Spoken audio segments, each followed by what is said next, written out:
Bonjour et bienvenue la team dans cette nouvelle vidéo. Aujourd'hui, je vous accueille encore une fois avec mon café dans un autre décor. J'ai changé mon bureau de place comme vous pouvez le constater et je voulais vous faire la capsule de Viens on cause sur la communication aux défunts. C'est une vidéo qui m'a été réclamée par une abonnée, donc avec grand plaisir, je m'attelle à l'exercice pour vous faire une vidéo assez structurée. Alors c'est marrant que je vous dise ça parce que je vais la canaliser directement, je la veux structurée pour que vous puissiez la comprendre. Maintenant, il y aura, je pense, deux formats. Là, je vais vous faire un format plutôt court. Et je pense que je développerai par écrit, j'essaierai de faire un petit livre par écrit, peut-être avec des schémas, avec des images. Je sais que ça parle à énormément de personnes, hein, blague à part. Il n'y a pas que les enfants qui comprennent mieux avec des images, hein. Pour ceux qui ont une mémoire, par exemple, visuelle, et vous verrez, ça sera aussi le thème, parce qu'il y aura beaucoup de choses. Il faudra vraiment que je décortique sur plusieurs aspects, parce que vous allez avoir autant Heu, la guidance, elle peut passer par votre visuel, par votre capacité, de clair-senti, ça peut passer par énormément de choses. Donc vous allez le voir dans la vidéo, on va en parler, mais je pense que je vais vraiment après décortiquer, sujet par sujet, et approfondir ça, à mon avis, plutôt dans un écrit, ça sera beaucoup plus sympa et puis moi, ça me permettra aussi de poser les choses, sur papier, éventuellement faire quelques illustrations pour que ça vous parle, au mieux. Généralement, en plus, quand je canalise des choses, on me montre des images, hein, pour que ça soit au mieux compris par le plus grand nombre, donc voilà. Alors, pour faire simple, la communication avec les défunts, moi je vous dis tout le temps que tout ce qui est en haut est en bas. Hein, c'est le principe des chamans de toute manière, et c'est tellement vrai parce que c'était ce que j'ai tant entendu au tout début où j'ai commencé mes recherches. Mais avec l'expérience, je me suis aussi rendu compte qu'en communiquant avec les défunts, on avait des problématiques carrément similaires avec le monde des vivants, et aussi que si on ne le trouvait pas dans le monde, comment dire, le monde des défunts est aussi là pour nous guider d'une certaine manière. Je vais vous donner des exemples un petit peu plus tard dans la vidéo pour que ça soit beaucoup plus clair pour vous. Donc, ce qui est en haut est en bas. Donc, dans les communications avec les défunts, il faut vous donner l'idée, vous mettre dans la tête que on vibre à des fréquences différentes. C'est comme si vous écoutiez une radio et finalement, nous, ici, dans notre incarnation, on vibre une certaine fréquence. On navigue dans un couloir. C'est pour ça que je vous parle sur ma chaîne souvent de couloir énergétique. Et en fait, les défunts vont être dans une autre fréquence. Tantôt, on me dit tantôt plus haute, tantôt plus basse, mais c'est tout à fait comme vous pourriez vous trouver avec des personnes que vous rencontrez dans le quotidien. Certains vont être plutôt dans des vibrations basses parce que tristes, parce que déprimés. Certains vont être très joyeux, très optimistes et vont vibrer une fréquence beaucoup plus haute. D'autres personnes vont se trouver, c'est bien pour ça que je vous dis trouver, se trouver dans l'abondance, dans la réussite dans leur vie, donc ils vont vibrer très haut. Et donc tout ce phénomène-là, tous ces gens-là que vous rencontrez dans la vie ici en bas, vous pouvez aussi les rencontrer de l'autre côté du voile. Voilà pourquoi j'insiste là-dessus. Je commence et on me fait planter le décor, parce qu'encore une fois, je n'ai rien préparé. On me fait planter le décor comme ça, parce que quand vous allez avoir votre médiumnité qui va venir toquer à la porte, vouloir s'ouvrir, les défunts vont venir à vous parce qu'inévitablement vous vibrez une fréquence de réception, de canal. Donc ils vont venir, j'en ai des frissons tout le corps, ils vont venir à vous comme pour venir vous parler, vous demander de l'aide parce qu'il n'y a pas que vous qui avez besoin d'aide. L'inverse est vrai aussi, vous pouvez aussi tout à fait les aider. De toute manière, notez ça dans un coin de votre tête, quand vous les aidez, vous vous aidez. Hein. Encore une fois, l'effet miroir est présent dans chaque monde.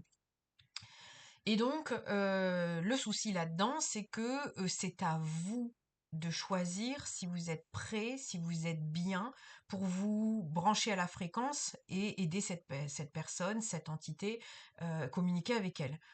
Je vous dis ça parce que j'ai eu beaucoup de gens qui sont arrivés vers moi, leur médiumnité s'ouvrait de manière un peu sauvage. Mon but aussi était tout doucement de les accompagner pour que ça se fasse en douceur, que ça se fasse bien et pas de manière traumatique. Parce que si vous êtes effectivement triste, mon but n'est pas de vous faire peur, hein, qu'on s'entende. Mon but c'est surtout de vous faire obtenir la sérénité par rapport à cette capacité-là. Mais au tout début, quand ça s'ouvre, forcément, ça s'ouvre à temps plein. Donc vous ouvrez votre troisième œil, hein, votre troisième œil, pardon, qui est ici, et vous l'ouvrez à temps plein. Et généralement, d'ailleurs, vous vous épuisez parce que au tout début, on est excité, on a envie de tout appréhender, et au début, c'est un peu compliqué parce que on ouvre la porte tout le temps, on prend pas de temps de repos, et donc on ouvre à tout le temps. Et c'est pas bon. Et tout comme dans la vie de tous les jours, vous pouvez pas vous permettre d'accepter toutes les personnes dans votre vie, et ben là, de l'autre côté, c'est exactement la même chose. C'est-à-dire que si vous vous levez fatigué, éreinté, peut-être déprimé, vous allez vibrer cette fréquence et vous allez attirer cette fréquence. Et parfois, et ben, si vous restez trop longtemps dans cette fréquence-là et avec les entités, ben, vous vous entourez de cette énergie-là qui va peut-être effectivement vous faire stagner dans ces niveaux-là.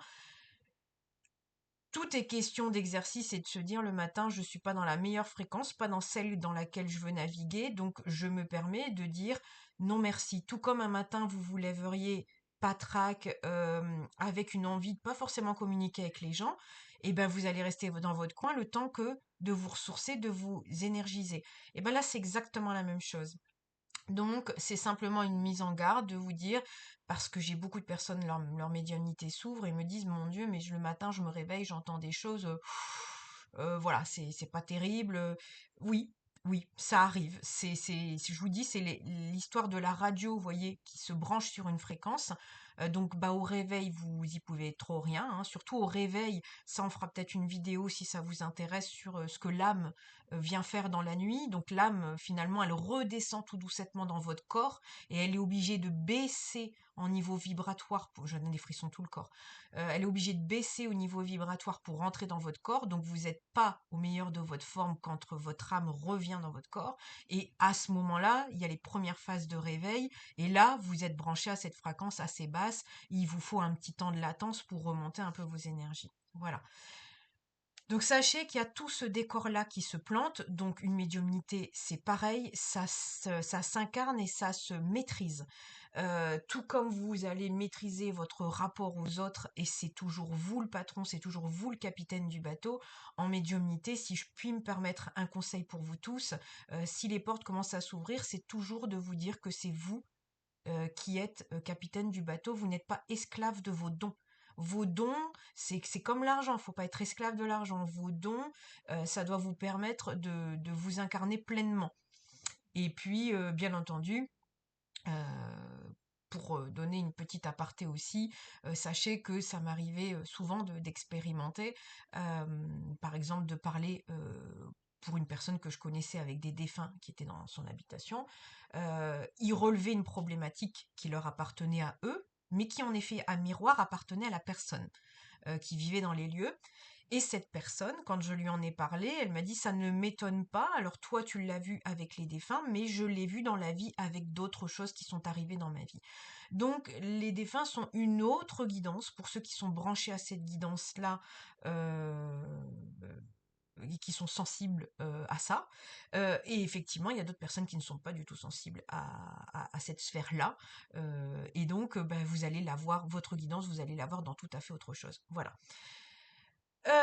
Voilà pour le plantage de décor, j'espère que ça sera à peu près clair. Donc, comment on fait pour communiquer avec les défunts? Alors moi, c'est absolument pas moi qui vais vous parler de faire des séances de spiritisme, des choses comme ça. C'est nul et non avenu, qu'on s'entende. C'est pas vous qui allez chercher, c'est généralement eux qui viennent vous chercher. Partez plutôt de ce principe-là, parce qu'après, ça c'est encore autre chose et je ne rentrerai pas dans ces sphères-là, c'est pas du tout mon délire, clairement. Moi, je suis plutôt du côté druidique, hein, donc plutôt du côté, comment dire, calme de la chose. Je vais pas aller expérimenter les extrêmes, ça m'intéresse pas du tout. Et après, pour ceux qui veulent aller expérimenter, vous allez bien voir qu'effectivement, d'une certaine manière, aller chercher qui de droit, ça vous ramènera effectivement un autre contrat à la clé. On va dire ça comme ça. Voilà, donc généralement, bah, c'est eux qui s'imposent un peu à vous. Vous pouvez avoir les défunts, vous pouvez avoir votre famille, des gens aussi, ça peut arriver très très souvent que vous ayez des défunts qui n'aient pas réussi dans leur vie. à vous aider. Et c'est plus simple pour eux de le faire en haut parce que bah, ils n'ont pas le même travail qu'ils avaient ici-bas avec leurs blessures et que l'âme, une fois montée, est quand même un peu plus légère et donc ça leur permet aussi de se rattraper, même si j'aime pas trop ce terme parce que ça montrerait que ils sont responsables de votre vie. Non, vous êtes responsable de votre vie, mais si toutefois ils avaient envie de prouver aussi, faire des actes, des preuves d'amour, j'entends, et ben ça leur permet aussi de vous filer un petit coup de patte dans cette incarnation. Il y a d'autres personnes de vos familles que vous n'avez pas connues parce que étant très petits, qui ont envie aussi de vous aider, parce que ça fait partie aussi, on dit, d'un trésor de famille. Donc ça peut être effectivement bah, tout le transgénérationnel, comme je vous ai dit, ou par exemple, eux, ils n'ont pas réussi à dépasser tel et tel événement dans leur vie. Vous allez le rejouer, consciemment, inconsciemment.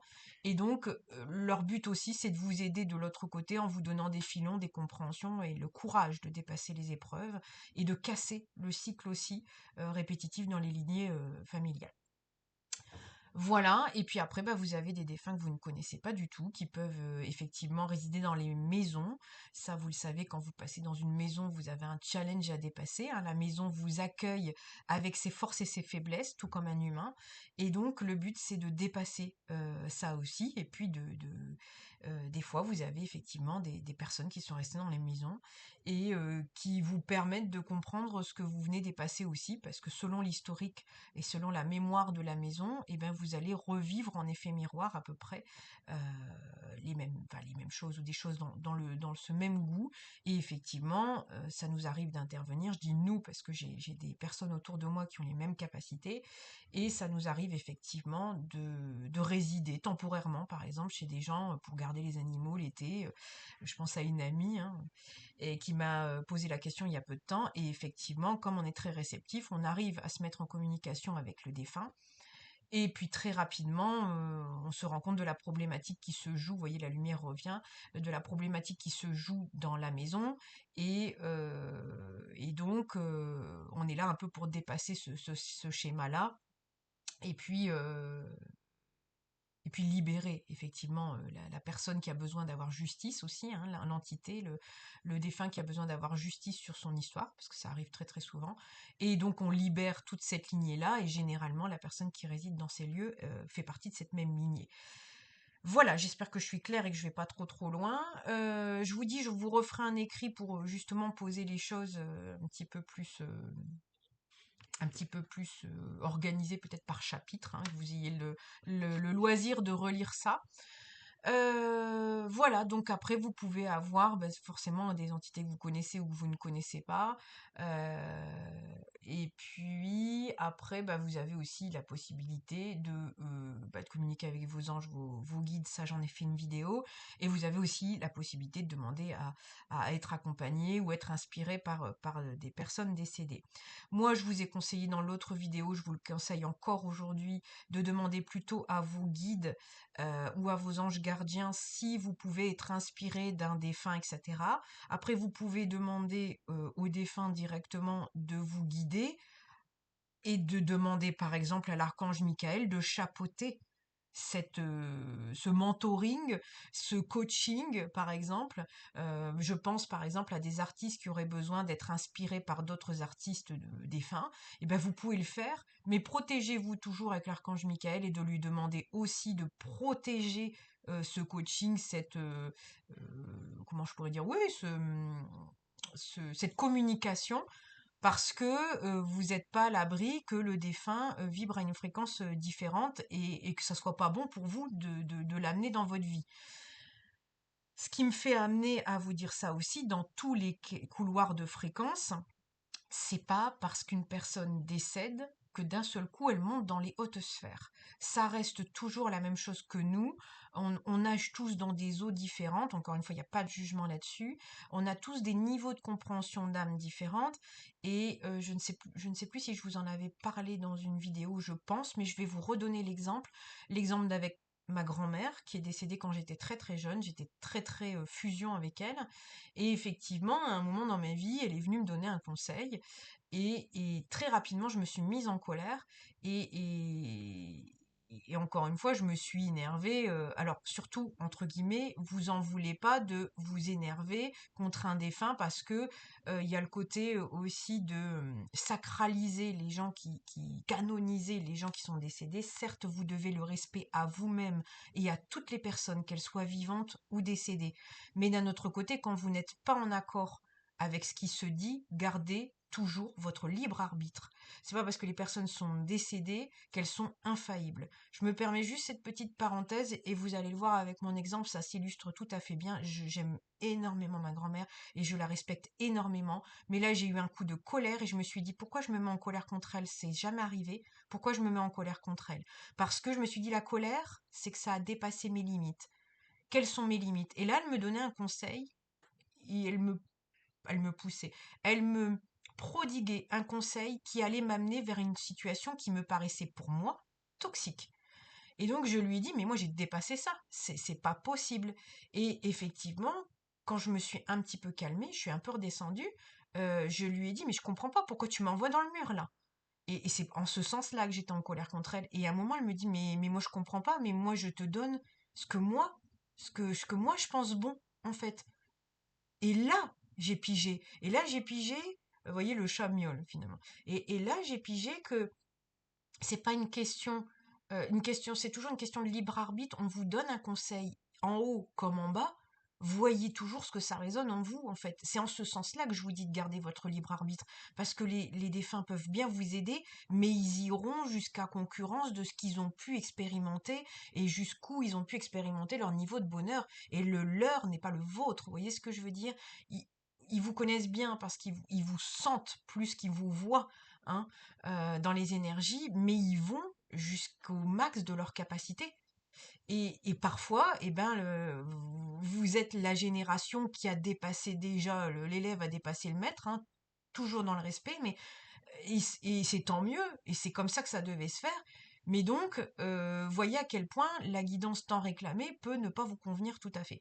Donc, gardez toujours votre libre arbitre par rapport aux communications que vous pourrez avoir avec les défunts, c'est très très important. Voilà, je crois que j'en ai fait le tour. Maintenant, il y a, à mon sens, pas de technique. Alors, vous pouvez avoir toutes les... Enfin, il en existe plein, hein, c'est pas ça que je veux dire, il en existe plein. Vous pouvez allumer des bougies, vous pouvez faire des rituels, vous pouvez faire tout à fait plein de choses. Moi, c'est pas du tout mon truc. Moi, je suis en mode réception du cœur. Ce que j'ai appris au fur et à mesure des années, parce que j'ai essayé avec le fait de faire une méditation pour mieux comprendre, etc. Mais finalement, j'ai vu que quand j'étais dans la voie du cœur et que quand j'étais dans des moments simples de vie, au volant de ma voiture, en train de faire une activité cuisine ou coudre, c'était là où je recevais la guidance. Donc, encore une fois, tout comme je vous l'enseigne dans mes signes des vidéos, regardez les signes tels qu'ils sont. Si vous voulez faire le matin un petit écrit, vous demandez à ce que, ou si vous préférez le dire verbalement, faites-le, faites votre demande comme vous le feriez à vos guides ou à l'univers.